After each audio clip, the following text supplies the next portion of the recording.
Hi hello welcome back to Janu's kitchen.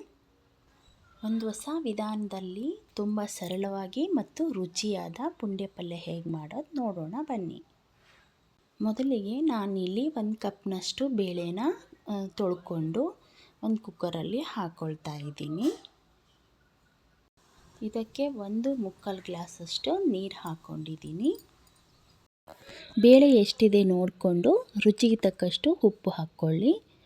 1 tea ಸ್ಪೂನಷ್ಟು ಎಣ್ಣೆ ಹಾಕ್ಕೊಂಡಿದ್ದೀನಿ. 1 ಟೀ ಸ್ಪೂನ್ ಅರಿಶಿನ ಪೌಡರ್ ಹಾಕ್ಕೊಂಡಿದ್ದೀನಿ. 3 ವಿಜಿಲ್ನ ಹಾಕಿಸ್ಕೊಂಡಿದ್ದೀನಿ. ನೋಡಿ, ನಾನು ಹಾಕ್ಕೊಂಡಿರೋ ನೀರು ಮತ್ತು ಬೇಳೆ ಸರಿ ಹೋಗಿದೆ. ಇದನ್ನು ಹಾಗೆ ಸ್ಪೂನ್ನಲ್ಲೇ, ಯಾಕಂದರೆ ತುಂಬ ಮೆತ್ತಗೆ ಬೇಳೆ ಬೆಂದಿರೋದ್ರಿಂದ ನಾನು ಸ್ಪೂನ್ನಲ್ಲಿನೇ ಇದನ್ನ ಸ್ಮ್ಯಾಶ್ ಮಾಡ್ಕೊಂಡಿದ್ದೀನಿ. ಒಂದು ವೇಳೆ ಬೇಳೆಯಲ್ಲಿ ನೀರು ಜಾಸ್ತಿ ಬಂದರೆ ಅದೇನು ವೇಸ್ಟ್ ಆಗೋಲ್ಲ. ಒಂದು ಬೌಲ್ಗೆ ಅದನ್ನು ಸಪ್ರೇಟ್ ಮಾಡಿಕೊಂಡು ಬೇಳೆನ ಸ್ಮ್ಯಾಶ್ ಮಾಡ್ಕೊಳ್ಳಿ. ಪುಂಡೆ ಸೊಪ್ಪು ಅಷ್ಟೇ, ಚೆನ್ನಾಗಿರೋದು ನೋಡಿ ತಗೊಳ್ಳಿ. ಈ ಥರ ತುಂಬ ಚಿಗುರಿರೋದಿದ್ದರೆ ರುಚಿಯಾಗಿ ಬರುತ್ತೆ. ನಂತರ ಈ ಥರ 3 ಎಲೆ ಇರೋದಿದ್ದರೆ ಅದು ಸ್ವಲ್ಪ ಹುಳಿ ಇರುತ್ತೆ. ಅದನ್ನು ಸ್ವಲ್ಪ ನೋಡಿ ಮಿಕ್ಸ್ ಮಾಡ್ಕೊಳ್ಳಿ ಇಷ್ಟ ಇದ್ದರೆ. ಇಲ್ಲ ಅಂತಂದರೆ ಪರವಾಗಿಲ್ಲ, ನಾವು ಈ ಥರ ಎಲೆಯಲ್ಲಿ ಬರುತ್ತಲ್ವ ಆ ಪುಂಡೆ ಪಲ್ಯ ಹಾಕ್ಕೊಂಡು ಮಾಡಿಕೊಂಡ್ರು ಕೂಡ ಓಕೆ. ಇದನ್ನು ತುಂಬ ಟೇಸ್ಟಿಯಾಗಿರುತ್ತೆ. ಇದೇ ಪಲ್ಯ ಇದೇ ಜಾಸ್ತಿ ಇರಬೇಕು. ಅದು 3 ಎಲೆ ಬರೋದು ನಮಗೆ ಆಪ್ಷನಲ್. ಅದು ನಾವು ಬೇಳೆ ಮಸ್ತಿದ್ವಲ್ವ, ಅದೇ ಬೇಳೆಗೆ ಪುಂಡೆ ಸೊಪ್ಪು ಹಾಕ್ಕೊಂಡು ಸ್ವಲ್ಪ ಅರಿಶಿನ ಪುಡಿ ಹಾಕ್ಕೊಂಡು 1 ಟೀ ಸ್ಪೂನು ಜೀರಿಗೆ ಮತ್ತು ರುಚಿಗೆ ತಕ್ಕಷ್ಟು ಉಪ್ಪು ನೋಡಿ ಹಾಕ್ಕೊಳ್ಬೇಕು. ಆವಾಗಲೇ ಬೇಳೆಗೆ ಉಪ್ಪು ಹಾಕಿದ್ದೀವಿ. ಮತ್ತು 2 ಬೆಳ್ಳುಳ್ಳಿ ಗಡ್ಡೆನ ಬಿಡಿಸಿ ಹಾಕ್ಕೊಂಡಿದ್ದೀನಿ. 1 ಗ್ಲಾಸ್ ನೀರು ಹಾಕ್ಕೊಳ್ತಾ ಇದ್ದೀನಿ.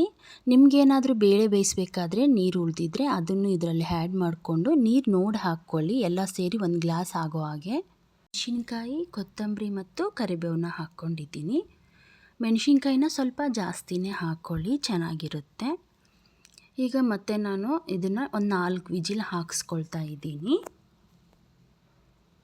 ನಾವು ಬೇಳೆ ಸಪ್ರೇಟ್ ಒಂದು ಸಾರಿ ಬೇಯಿಸ್ಕೊಂಡ ಮೇಲೇ ಮತ್ತೆ ಪುಂಡೆ ಸೊಪ್ಪು ಇಟ್ಬಿಟ್ಟು ಈ ರೀತಿ ಬೇಯಿಸ್ಕೊಳ್ಬೇಕಾಗುತ್ತೆ. ನೋಡಿ, ಈಗಲೂ ಕೂಡ ನನಗೆ ನೀರು ಕರೆಕ್ಟಾಗಿ ಬಂದಿದೆ. ಯಾವುದು ಹೊರಗಡೆ ವೇಸ್ಟ್ ನೀರಿಲ್ಲ. ಈಗ ಇದನ್ನೆಲ್ಲದನ್ನು ಚೆನ್ನಾಗಿ ಸ್ಮ್ಯಾಶ್ ಮಾಡಿಕೊಂಡು, ನಾವು ಒಂದು ವೇಳೆ ಬೇಳೆ ಎಲ್ಲ ಸೊಪ್ಪು ಒಂದೇ ಸಾರಿ ವಿಜಿಲ್ ಹಾಕ್ಸಿದ್ರೆ ಬೇಳೆ ಬೇಯಲ್ಲ, ಆಮೇಲೆ ಟೇಸ್ಟ್ ಕೂಡ ಅಷ್ಟು ಚೆನ್ನಾಗಿ ಬರಲ್ಲ. ನೋಡಿ, ಈ ರೀತಿಯಾಗಿ ಇದನ್ನು ತುಂಬ ನೈಸಾಗಿ ಸ್ಮ್ಯಾಶ್ ಮಾಡಿಕೊಳ್ಬೇಕು. ಇಷ್ಟಾದರೆ ಸಾಕು. ಈಗ ಒಗ್ಗರಣೆಗಾಗಿ ಸ್ವಲ್ಪ ಎಣ್ಣೆ ಹಾಕ್ಕೊಂಡು ಬೆಳ್ಳುಳ್ಳಿನ ಹಾಕ್ಕೋಬೇಕು. ನಂತರ ಸಾಸಿವೆ ಹಾಕ್ಕೋಬೇಕು, ಸ್ವಲ್ಪ ಜೀರಿಗೆ, 1 ಮೆಣಸಿನ್ಕಾಯಿ. ಇದೆಲ್ಲ ಫ್ರೈ ಆದಮೇಲೆ ಕೊನೆಯಲ್ಲಿ ಸ್ವಲ್ಪ ಕರಿಬೇವು ಹಾಕಿದ ನಂತರ ಸ್ವಲ್ಪ ಅದು ಗ್ರೀನ್ ಇರಬೇಕಾದ್ರೇ ತಕ್ಕೊಬಿಡಬೇಕು. ಈಗ ಏನು ನಾವು ಬೇಳೆ ಮಾಡ್ಕೊಂಡು ಇಟ್ಕೊಂಡಿದ್ದೀವಿ ಅದರಲ್ಲಿ ಹಾಕ್ಕೊಂಡು ಚೆನ್ನಾಗಿ ಮಿಕ್ಸ್ ಮಾಡ್ಕೊಳ್ತಾ ಇದ್ದೀನಿ. ನೋಡಿ, ಹೀಗೆ ಚೆನ್ನಾಗಿ ಮಿಕ್ಸ್ ಮಾಡ್ಕೊಳ್ಬೇಕು.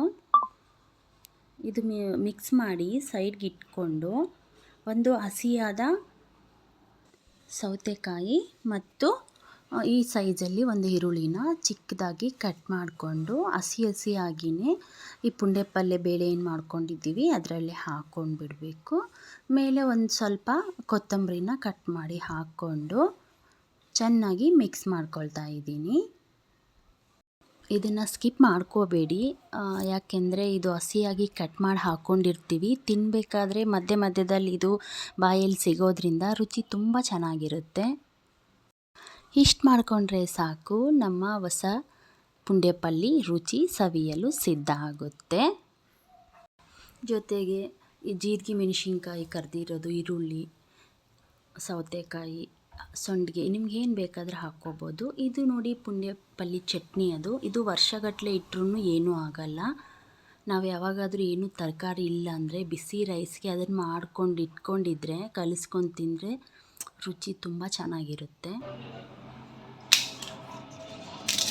ಖಡಕ್ ರೊಟ್ಟಿ, ಬಿಸಿ ರೊಟ್ಟಿ, ರೈಸ್ ಎಲ್ಲದಕ್ಕೂ ಸೂಪರ್. ನೀವು ಮತ್ತೆ ಈ ರುಚಿನ ಟ್ರೈ ಮಾಡಿ ಮತ್ತು ನಿಮ್ಮ ಕುಟುಂಬಕ್ಕೆ ಪ್ರೀತಿಯಿಂದ ಬಡಿಸಿ. Thank you for watching.